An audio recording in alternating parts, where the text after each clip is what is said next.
Hello class. तो आज हम लोग बात करने वाले हैं रसियन बात के बारे में, जिसको हम क्या कहते हैं, बान्या बात के भी नाम से जानते हैं। ठीक है, तो चलिए इसके बारे में बात करते हैं। सबसे पहले introduction. Russian bath traditionally known as banya is a moist hot vapor practiced for centuries in Russia and East Europe.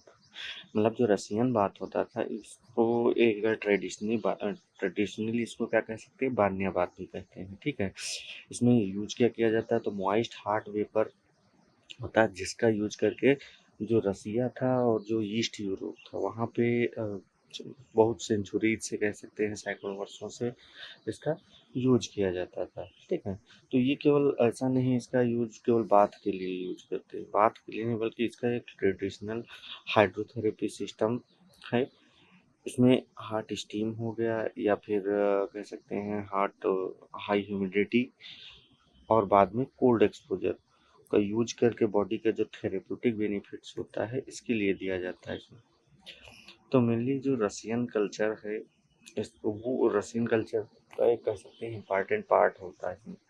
पहले से हेल्थ मेंटेनेंस के लिए, डिजीज प्रिवेंशन के लिए, बॉडी क्लींजिंग के लिए, रिलैक्सेशन हो गया और रिकवरी के लिए यूज किया जाता है। ठीक है, लेकिन आज करंट टाइम में भी इसे spa medicine, naturopathy, sport rehabilitation और वेलनेस थेरेपी के रूप में यूज किया जाता है। कारण क्या है, क्योंकि जो मॉइस्ट हीट होती है ये क्या करती है, बॉडी को स्लोली स्लोली वहाँ पे हार्ड रखती है, और जिससे क्या होगा, वहाँ पे स्वेटिंग इंड्यूस्ड होगी, सर्कुलेशन इंक्रीज होगा और वहाँ पे मसल रिलैक्सेशन बढ़ता है।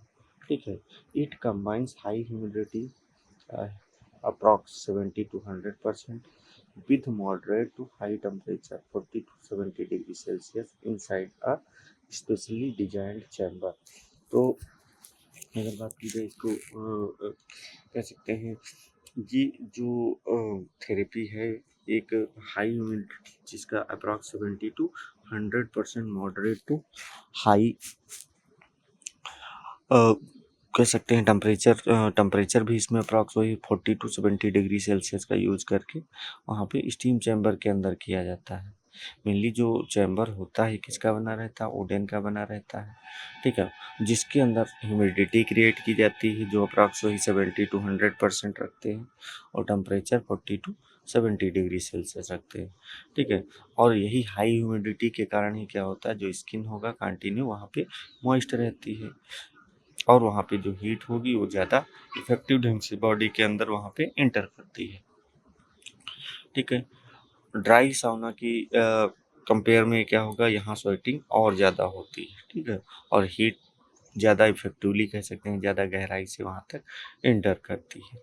ठीक है, तो यहाँ पे हाई ह्यूमिडिटी हो गया प्लस वार्म टेम्परेचर हो गया, दोनों चीज़ें रहती हैं, जिससे क्या होगा, वहाँ पे जो हीट का ट्रांसफ़र होता है वो अच्छे से होता है, और वहाँ पे जो स्वेटिंग होगी वो भी अच्छे से इंड्यूस्ड होगी, वहाँ पे ज़्यादा से ज़्यादा स्वेटिंग होगी, और वहाँ पे फास्ट मसल रिलैक्सेशन की कंडीशन डेवलप होगी। ठीक है, नेक्स्ट है it is a hydrothermal therapy, meanings it uses heat plus moisture plus alternating cold applications to produce therapeutic effect through। तो देखो मेनली होता क्या है, जो रसियन बात है इसमें हाइड्रोथर्मल थेरेपी के रूप में इसका यूज करते हैं, जिसमें हीट भी लेते हैं प्लस मॉइस्चर हो गया प्लस अल्टरनेटिंग कोल्ड एप्लीकेशन का यूज करते हैं। ठीक है, तो इससे क्या होगा, वहाँ पे जब वाटर और टेम्परेचर दोनों एक साथ यूज करेंगे तो यहाँ पे सबका अलग अलग फंक्शन रहेगा। जैसे हीट यूज करते हैं तो ये क्या करती है, बॉडी को वार्म रखती है, और जबकि मॉइस्चर क्या करेगा, मॉइस्चर जो हीट होगा, हीट को स्किन के अंदर वहाँ पे ज़्यादा इफेक्टिव ढंग से पहुँचाने का काम करेगा। जबकि कोल्ड एप्लीकेशन में कोई भी ले सकते हैं, जैसे आइस वाटर ले सकते हैं या फिर कोल्ड शावर हो गया, कोल्ड प्लंजेज रहते हैं, तो इनका यूज कर सकते हैं। ठीक है, तो जो हीट और कोल्ड को अल्टरनेट वहाँ करने से क्या होगा, जो ब्लड वेसल्स होंगी बार बार डायलेट होंगी, बार बार उसका कंस्ट्रिक्ट करेंगे, क्योंकि वहाँ पे अल्टरनेट हॉट एंड कोल्ड से क्या होगा, वहाँ पे पहले वेसो डायलेशन फिर वेसो कंस्ट्रिक्शन। तो इससे क्या होता है, वहाँ पे जो हमारे जो ब्लड सर्कुलेशन हो गया या फिर नर्वस सिस्टम हो गया या फिर मेटाबॉलिज्म हो गया, वो ज़्यादा एक्टिवली वहाँ पे कह सकते हैं वर्क करते हैं। अब इसका थेरेप्यूटिक इफेक्ट क्या क्या पड़ता है? Through profuse sweating. Profuse sweating profuse sweating मतलब वहाँ पे जो हम बाथ देंगे, रसियन बाथ देंगे, तो क्या होगी, वहाँ पे स्वेटिंग ज़्यादा इंड्यूस्ड होती है, क्योंकि टेम्परेचर और ह्यूमिडिटी दोनों ही बहुत ज़्यादा हाई रहते हैं, जिसके कारण क्या होगा, हमारी जो स्वेट ग्लैंड होती है वो एक्टिव हो जाएंगी। जब स्वेट ग्लैंड एक्टिव हो जाएंगी तो स्वेटिंग ज़्यादा सिक्रीशन होगा, स्वेट का ज़्यादा सिक्रीशन होगा। अब जब स्वेटिंग ज़्यादा होगी तो क्या होगा, जो हमारी बॉडी की हीट होगी वो रिमूव होगी, और जो स्किन के पोर्स होते हैं वो ओपन हो जाते हैं, ठीक है। और जो सरफेस पे डेड सेल हो गए या डेड सेल रहते हैं वो क्या होगी, वहाँ से रिमूव होंगे, ठीक है। तो जिसके कारण क्या होगी, वहाँ पे क्लीनिंग मैकेनिज्म स्टार्ट हो जाती है और नेचुरल कूलिंग मैकेनिज्म रहती है वो स्टार्ट हो जाती है, वो हेल्प करती है। सेकंड है इम्प्रूव सर्कुलेशन। तो ब्लड सर्कुलेशन को भी बेहतर करेगी, क्योंकि यहाँ पे हार्ट हीट यूज की जा रही है। हार्ट हार्ट हीट के कारण क्या होगा, जो हमारी ब्लड वेसल्स होंगी वो डायलेट हो जाएंगे। अब ब्लड वेसल्स डायलेट होंगी तो क्या होगा, वहाँ पे ब्लड सर्कुलेशन बढ़ेगा वहाँ पे। अब ब्लड सर्कुलेशन बढ़ेगा तो वहाँ पे ऑक्सीजन की डिलीवरी हो गई, न्यूट्रिएंट की सप्लाई होगी, वो बेहतर होगी जाके, ठीक है। अब कोल्ड एप्लीकेशन इसके बाद क्या करेंगे, हार्ट वाटर देने हार्ट एप्लीकेशन यूज़ करने के बाद क्या करते हैं, कोल्ड एप्लीकेशन यूज़ करते हैं, ठीक है। तो कोल्ड एप्लीकेशन में क्या होगा, ब्लड वेसल्स कंस्ट्रिक्ट होंगे, वेसो कंस्ट्रिक्शन का जो होगा। तो रिपीटेड वेसो डायलेशन एंड वेसो कंस्ट्रिक्शन से क्या होगा, जो वेस्कुलर सिस्टम होता है उसकी एक्सरसाइज होती है और वहाँ पे सर्कुलेशन इम्प्रूव होता है, ठीक है। नेक्स्ट है vascular exercise, heat followed by cold.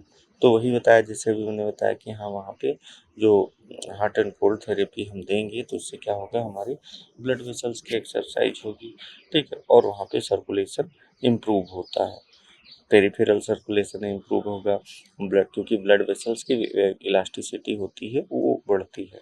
Next है डिटॉक्सिफिकेशन। डिटॉक्सिफिकेशन में क्या होता है, डिटॉक्सिफिकेशन मेनली कहो जब हम रसायन बात देंगे तो क्या होगी, स्वेटिंग इंड्यूस्ड होगी। स्वेटिंग इंड्यूस्ड होगी मतलब हमारी बॉडी के जो इलेक्ट्रोलाइट्स होंगे, वाटर होंगे, जितने भी वेस्ट मटेरियल होंगे, यूरिया होगी, क्रिएटिनिन हो गई, तो ये सारे जितने भी वेस्ट प्रोडक्ट हैं वो क्या होंगे, हमारी बॉडी से रिमूव होंगे, स्किन के थ्रू वहाँ पे रिमूव होंगे, स्वेटिंग के थ्रू। तो क्या होगा, हमारी बॉडी डिटॉक्स होती है, ठीक है। वैसे तो मोस्टली जो बॉडी का जो डिटॉक्स डिटॉक्स कर सकते हैं, डिटॉक्सिफिकेशन हो गया वो कौन करता है, लीवर और किडनी के थ्रू होता है, ठीक है। लेकिन अब इसमें जब हम रसायन बात देंगे तो ये भी क्या करती है, स्वेटिंग के थ्रू वहाँ पे और रिलैक्सेशन के थ्रू डिटॉक्सिफिकेशन प्रोसेस को सपोर्ट करती है, ठीक है। तो जिससे क्या होता है, हमारी जो किडनी हो गया, किडनी पे वहाँ पे जो इफेक्ट होता है कह सकते हैं, वर्कलोड होता है वो रिड्यूस होता है। नेक्स्ट है relief of muscular and joint pain. तो जो ये क्या करेगा, मसल्स पेन को और जॉइंट पेन में भी रिलीफ प्रोवाइड करता है। मेनली जो हीट होती है, हम हॉट वाटर यूज़ कर रहे हैं, हॉट वाटर से क्या होगा, जो मसल स्पैज्म होगा वो रिड्यूस होगा, ठीक है, सॉफ्ट टिश्यू रिलैक्स होते हैं और वहाँ पे जॉइंट की स्टिफनेस कम होती है, ठीक है। तो ब्लड सर्कुलेशन बढ़ता है वहाँ पे। मेनली कारण क्या होता है, जब हम हॉट वाटर अप्लाई करेंगे तो वहाँ पे ब्लड वेसल्स डायलेट करेंगे, जो सॉफ्ट सॉफ्ट टिश्यू होंगे वो भी रिलैक्स होते हैं। जो सॉफ्ट टिश्यू रिलैक्स होंगे, जॉइंट में स्टिफनेस कम होगी तो वहाँ पे मसल स्पेज़म भी रिड्यूस होगा, और जो वहाँ पे पेन है या स्टिफनेस है धीरे धीरे रिड्यूस होने लगेगी, ठीक है। क्योंकि वहाँ पे कारण क्या रहता है, सर्कुलेशन इम्प्रूव हो जाता है, सर्कुलेशन इम्प्रूव होगा, मसल रिलैक्स होंगी, जिससे वहाँ पे मसल और स्पाइस में रिड्यूस होगा, जिससे कि वहाँ पे पेन में रिलीफ मिलता है, ठीक है। नेक्स्ट है, it is more intense than normal steam bath because of high humidity and traditional soft cooling methods like ice water plunges. तो मेनली होता क्या है यहाँ पे, जो रसियन बात है ये जो नॉर्मल हम स्टीम बाथ देते हैं उसकी अपेक्षा ज़्यादा इंटेंस होता है, ठीक है। क्योंकि इसमें जो ह्यूमिडिटी होती है, ह्यूमिडिटी बहुत ही ज़्यादा रहती है, ह्यूमिडिटी ज़्यादा रहेगी। बाद में क्या करते हैं, वहाँ पे आइस वाटर प्लंज या फिर कोल्ड सॉक कूलिंग यूज करते हैं, कोल्ड स्पंज यूज करते हैं। ठीक है, तो इससे क्या होता है, जब हम नॉर्मल स्टीम बाथ यूज करेंगे तो केवल वहाँ पे स्टीम का यूज करेंगे, लेकिन इसमें क्या करते हैं, स्टीम बाथ के साथ साथ वहाँ पे क्या करेंगे, हाई ह्यूमिडिटी, ठीक है, और जो स्टीम का एक्सपोजर भी रहेगा वो लॉन्ग ड्यूरेशन के लिए रहेगा। Cold shower, ice water plunge, ठीक है, स्नो रोलिंग, ये सारी चीज़ें हम ट्रेडिशनल मेथड में जिसका यूज़ करते हैं, तो इसका कॉम्बिनेशन दिया जाता है। इसीलिए जो यहाँ पे फिजियोलॉजिकल इफेक्ट पड़ेगा वो ज़्यादा ही इफेक्टिवली रहता है। ठीक है, क्योंकि ये सारी चीज़ें जैसे हाई ह्यूमिडिटी हो गया, सडन कोल्ड एक्सपोजर हो गया, ये क्या करते हैं, हमारे स्ट्रांग वैस्कुलेचर को इम्प्रूव करते हैं। ठीक है, सर्कुलेशन को इम्प्रूव करेंगे। ठीक है, और जिससे क्या होगा, वहाँ पे जो थेरेप्यूटिक इफेक्ट पड़ेगा वो क्या रहेगा, मून बहुत ज़्यादा ही प्रोनाउंस्ड रहेगा। ठीक है, अब हम लोग बात करते हैं कंपोनेंट्स ऑफ रसियन बाथ के। कौन कौन से कंपोनेंट्स होते हैं रसियन बाथ के, तो सबसे पहले हम बात करते हैं। ठीक है, a traditional Russian bath has 3 interconnected rooms. ठीक है, तो जो ट्रेडिशनल रसियन बाथ हम दे रहे हैं, जिसको बान्या बाथ भी कहते हैं नॉर्मली, इसमें 3 इंटरकनेक्टेड रूम्स होते हैं। जो 3 रूम्स होंगे वो आपस में इंटरकनेक्टेड रहते हैं। मेनली किया क्या जाता है, इसको इस ऐसे डिजाइन करते हैं कि जो पेशेंट है या जो यूजर्स है वो धीरे धीरे एक रूम से दूसरे रूम में वहाँ पे चला जाए आसानी से। और ये तीनों रूम्स जो लिए जाते हैं, ये मिलके क्या करते हैं, बॉडी को वहाँ पे हीट के लिए प्रिपेयर करते हैं, स्टीम थेरेपी के प्रोड्यूस करते हैं, वहाँ पे देंगे, और वहाँ पे कोल्ड थेरेपी के थ्रू रिकवरी करते हैं। तो ये ऐसा नहीं है एक रूम में होता, तीनों रूम में वहाँ पे सीक्वेंस से बॉडी को वहाँ पे देते हैं, जिससे क्या हो, वहाँ पे बॉडी पे अचानक वहाँ पे कोई स्ट्रेस ना आने पाए। ठीक है, तो ग्रेजुअल कह सकते हैं, ग्रेजुअल वहाँ पे जो ट्रांजिशन देते हैं, जिससे क्या होगा, बॉडी आसानी से वहाँ पे टेम्परेचर चेंज को अडाप्ट कर सके और वहाँ पे थेरेपी भी ज़्यादा अधिक सेफ और इफेक्टिव रहे। ठीक है, अब इसमें बात करते हैं पहले प्राइमरली और चेंजिंग चैम्बर्स। तो area for dressing and preparation, तो जो ये रूम रहता है, फर्स्ट रूम होगा, जिसको हम प्राइमरी रूम कहते हैं, चेंजिंग रूम कह सकते हैं। तो इसमें क्या होता है, रूम में केवल क्लॉथ वहाँ पे चेंज करने के लिए, एंड ड्रेसिंग भी इसको कहते हैं, और वहाँ पे थेरेपी के लिए प्रिपेयर करने के लिए होता है। क्योंकि इसमें पर्सन क्या करेगा, अपने क्लॉथ रिमूव करेगा जाके, और वहाँ पे टॉवेल है, बाथ एसेसरीज हैं, वो सारी चीज़ें वहाँ पे रखता है। ठीक है, और वहाँ पे रिलैक्स करने के लिए कुछ टाइम के लिए रिलैक्स करेगा, अपने आप को मेंटली प्रिपेयर करेगा, फिजिकली वहाँ पे प्रिपेयर करता है थेरेपी के लिए। ठीक है, तो यहाँ पे जो रूम का, इसी रूम का जो टेम्परेचर रहेगा वो नॉर्मल टेम्परेचर रहता है। ठीक है, तो यहाँ पे प्रिपरेशन होता है, जिससे क्या होगा, जो बॉडी होगा अचानक वहाँ पे स्टीम रूम में हीट के कर सकते हैं कांटेक्ट में नहीं आती है। Next, allow the body to adapt from outside temperature to bath house temperature. तो ये रूम में क्या होगा, जो बॉडी को आउटसाइड इन्वायरमेंट से बाथ हाउस के टेम्परेचर के अनुसार वहाँ पे धीरे धीरे अडाप्ट करने का टाइम देता है। ठीक है, क्योंकि अगर मान लिया कोई पर्सन है, अगर बहुत सीधे ही बहुत ज़्यादा वहाँ पे कोल्ड इन्वायरमेंट में या हार्ट इन्वायरमेंट में चला जाएगा, तो क्या होगा, वहाँ पे उसकी हार्ट रेट बढ़ सकती है, ब्लड प्रेशर इंक्रीज हो सकता है। ठीक है, एरिथ्मिया जैसी कंडीशन डेवलप हो सकती है, डिजीनेस हो सकता है, तो ये कंडीशन डेवलप हो सकती हैं। ठीक है, तो चेंजिंग रूम में क्या होता है, जो ये सडनली चेंजेज होने वाले फिजियोलॉजिकल चेंजेज होते हैं, इनको रिड्यूस करता है। वहाँ पे ग्रेजुअल एडाप्टेशन कह सकते हैं क्रिएट करता है, जिससे क्या होगा, जो कार्डियोवैस्कुलर सिस्टम हो गया या फिर जो हमारा नर्वस सिस्टम हो गया, उस पर ज़्यादा कोई स्ट्रेस ना पड़े। ठीक है, अब बात करते हैं सेकेंड रूम की, जिसको हम क्या कहते हैं, हार्ट स्टीम रूम भी कहते हैं। ठीक है, ये मेन चैम्बर रहता है इस थेरेपी का। ठीक है, इस जो रसियन बात है, इसका सबसे इम्पॉर्टेंट पार्ट रहता है। मेनली इसमें क्या होता है, heated by a stove filled with stones. Stone heated is very high temperature. तो क्या होगा, जो स्टीम रूम रहेगा इसको हॉट करने के लिए क्या करते हैं, वहाँ पे स्टोव्स का यूज किया जाता है, जिसमें बहुत बड़े बड़े क्या रहेंगे, स्टोन्स रखे होते हैं। स्टोन्स को क्या करते हैं, बहुत कई कह सकते हैं आवर के लिए, कई घंटों के लिए उसको क्या कहते हैं, हीट करते हैं। अब ये स्टोन क्या करेंगे, बहुत ही ज़्यादा मात्रा में हीट स्टोर कर लेते हैं और एक लंबे टाइम के लिए वहाँ पे टेम्परेचर बनाए रखते हैं। ठीक है, तो जो ये रहते हैं इनको रसिया में क्या कहते हैं, कमेंट का स्टोव भी कहा जाता है। ठीक है, कारण क्या है, जो हॉट स्टोन होंगे वो कंटिन्यू धीरे धीरे क्या करेंगे, हीट को रिलीज करते रहेंगे, जिससे जो रूम का टेम्परेचर रहेगा वो स्टेबल रहेगा। ठीक है, नेक्स्ट है hot water is poured on the stones produces dense moist heat called पर इन रसिया कल पर इन रसिया। ठीक है, तो जो ये स्टोन्स थे जिनको हमने गर्म किया है, वो क्या करेंगे, हॉट वाटर जब इन पे हम डालेंगे स्टोन्स पे जिनको पहले गर्म किया गया है, तब क्या होगा, वहाँ पे मॉइस्ट स्टीम का फॉर्मेशन होगा। ठीक है, जिसको हम रसिया की लैंग्वेज में क्या कहते हैं, पार भी कहते हैं। ठीक है, तो क्योंकि जब हम हॉट वाटर पे सॉरी हॉट स्टोन्स पे जब हम वाटर अप्लाई करेंगे, उस पर डालेंगे कोल्ड वाटर, तो क्या होगा, वहाँ पे स्टीम निकलेगी। स्टीम क्या होगी, पूरे वहाँ चैम्बर में फैल जाएगी। अब क्या होगा, अब जब पूरे चैम्बर में फैल जाएगी तो वहाँ पे एक ह्यूमिडिटी क्रिएट हो जाती है। अब और ह्यूमिडिटी कितनी, अप्रॉक्स वही 70 to 100% तक पहुँच जाती है। तो यही मॉइस्ट स्टीम क्या होगी, रशियन बात के लिए मेनली यूज किया जाता है, क्योंकि मॉइस्ट स्टीम ही क्या करेगी, स्किन को वहाँ पे एक कह सकते हैं यूनिफॉर्म वहाँ पे हॉट रखेगी और वहाँ पे स्वेटिंग को इंड्यूस्ड कराएगी।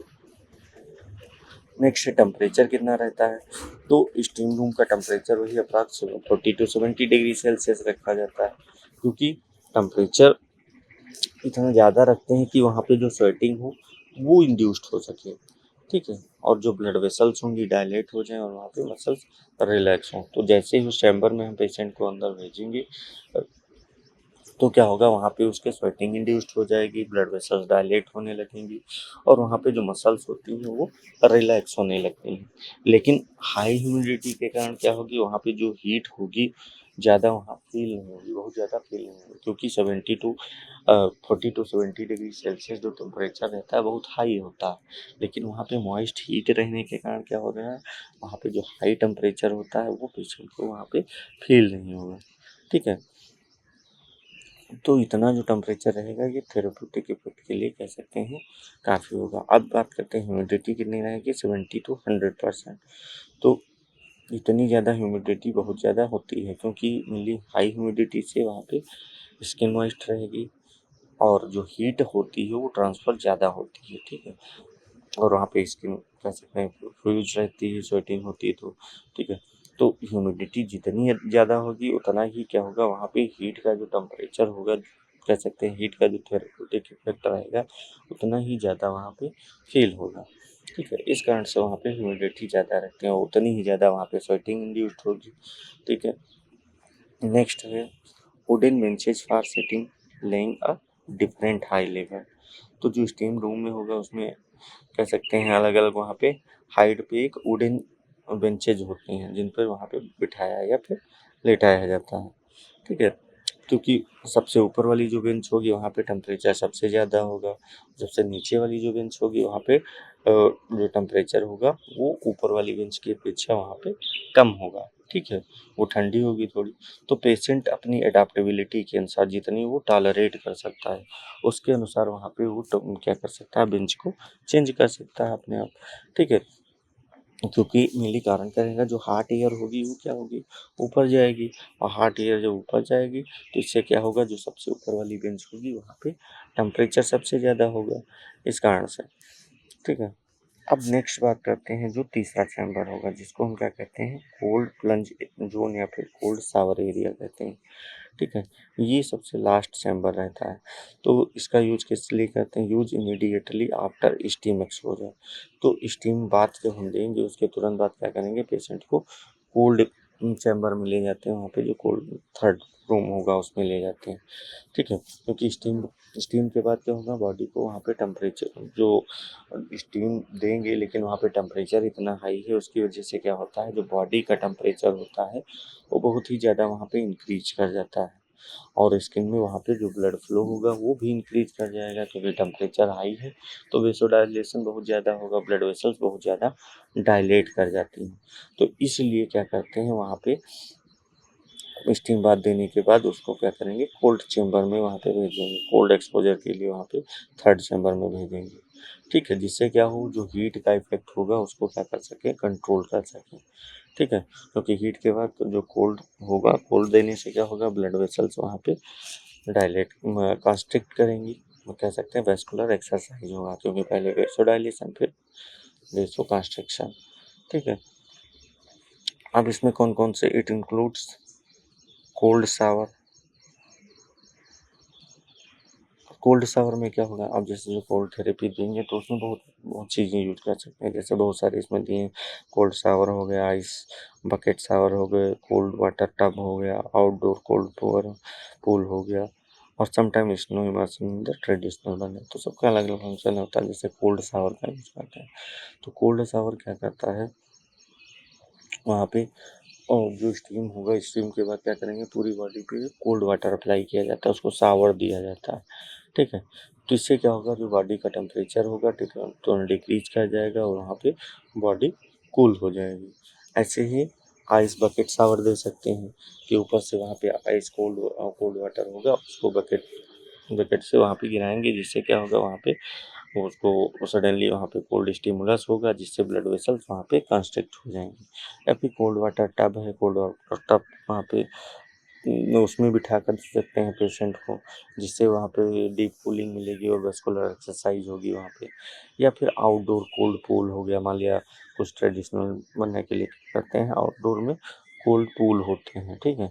तो वहाँ पे नेचुरल कोल्ड एक्सपोजर उनको मिलेगा, जिससे वहाँ पे उनकी जो बॉडी टेम्परेचर होगा वो रिड्यूस होगा।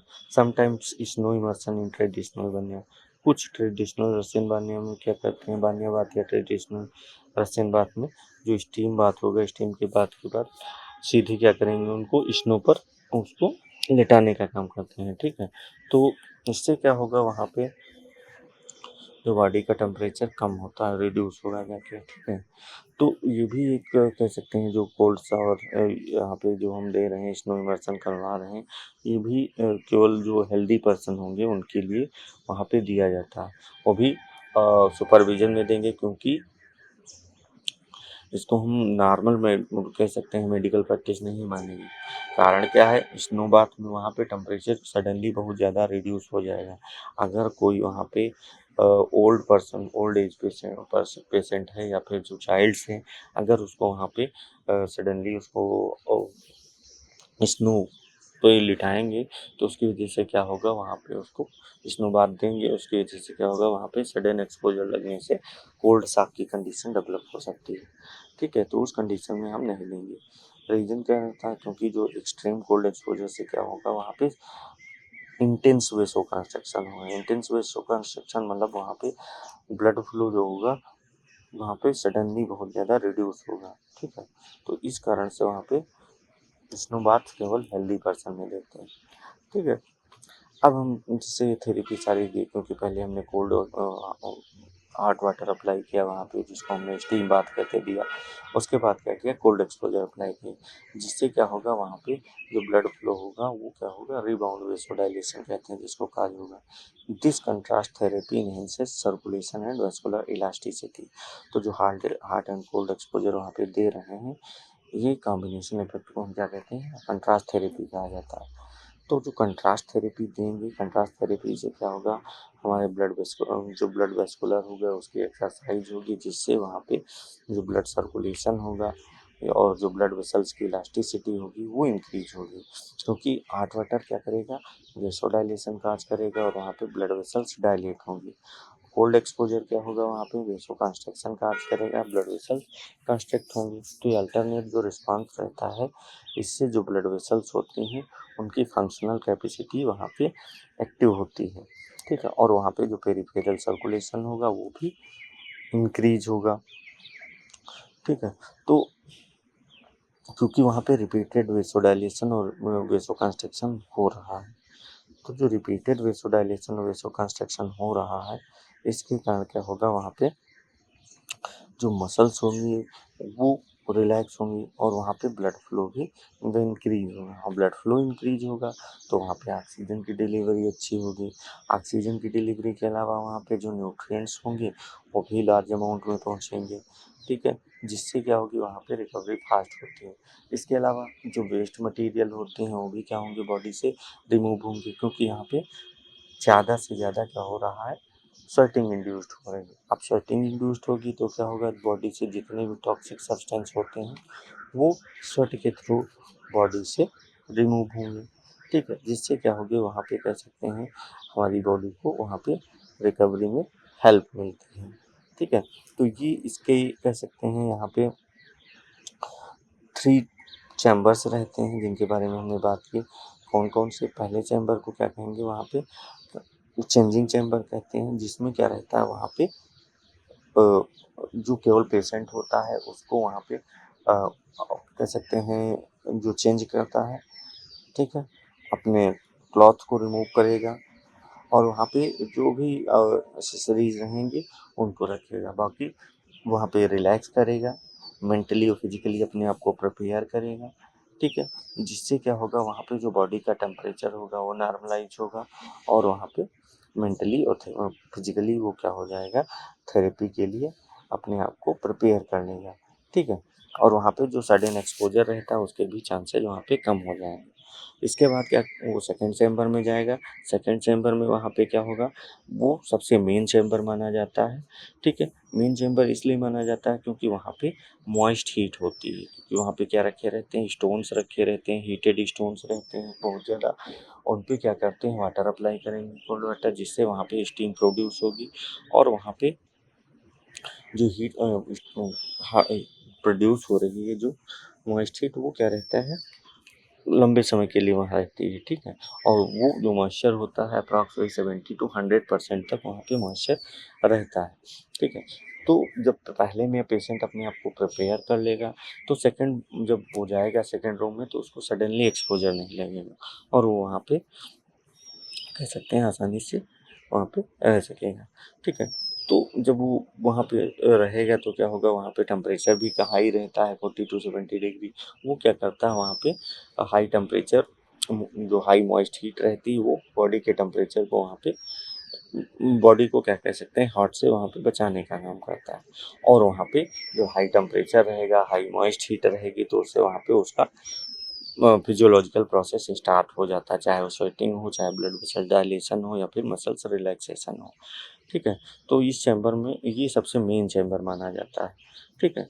और फिर इसके बाद क्या होगा, वो पेशेंट जो जाएगा वो किस में जाएगा, थर्ड चैम्बर में जाएगा। थर्ड चैम्बर में वहाँ पे टेम्परेचर वो रिड्यूस रहता है, वहाँ पे कोल्ड एक्सपोजर दिया जाता है। कोल्ड एक्सपोजर से क्या होगा, वहाँ पे जो पहले चैम्बर में, जो सेकंड चैम्बर में, उसके बॉडी का टेम्परेचर हाई हो जाता है, क्योंकि वहाँ पे हाई टेम्परेचर और हाई मॉइस्ट हीट रहती है, इस कारण से वहाँ पे टेम्परेचर इंक्रीज कर जाता है, ठीक है। तो जो उस चैम्बर से फिर जब थर्ड चैम्बर में आएगा तो वहाँ पे जो टेम्परेचर होता है वो धीरे धीरे बॉडी का डिक्रीज होने लगता है, क्योंकि वहाँ पे कोल्ड एक्सपोजर दिया जा रहा है, ठीक है।